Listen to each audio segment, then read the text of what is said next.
I think now is the time for exploration too, Rosie. Like it certainly helps when you're winning game after game after game that you can tinker with things. Like the one thing that's not really being talked about a lot is how often we're seeing some line juggling and line shuffling by Sheldon Keefe. But it's a good time to explore, isn't it?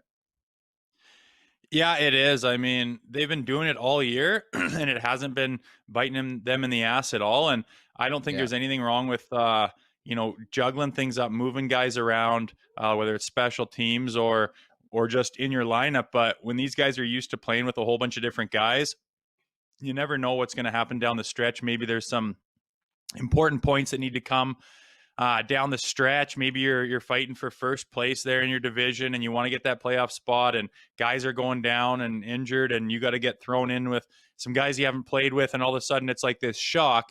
That happens to this team down the stretch. It's not going to be. It's like, yeah, I remember the success we had in December, in November, in January, whatever the case is. These guys are working with each other, and it shows me there's a lot of well-rounded guys. They're not pigeonholed to their one little trick ponies, and they can mix it up and find ways to win. And Keith's been doing that all year, and I think he's going to keep doing it. And eventually, I think when we get some healthy bodies, we'll settle into some patterns where they can really find a groove. But as of right now, I mean, we're still pre-Christmas, and there's bodies in the IR and everything else. So it's fine to work some guys around and see how it works. These guys have been handling it really well. It just shows me that they're deep and they're confident, and they have the abilities to play with all kinds of people. And it's a good time to do it. Like you say, there's no issues with me with mixing it up like that.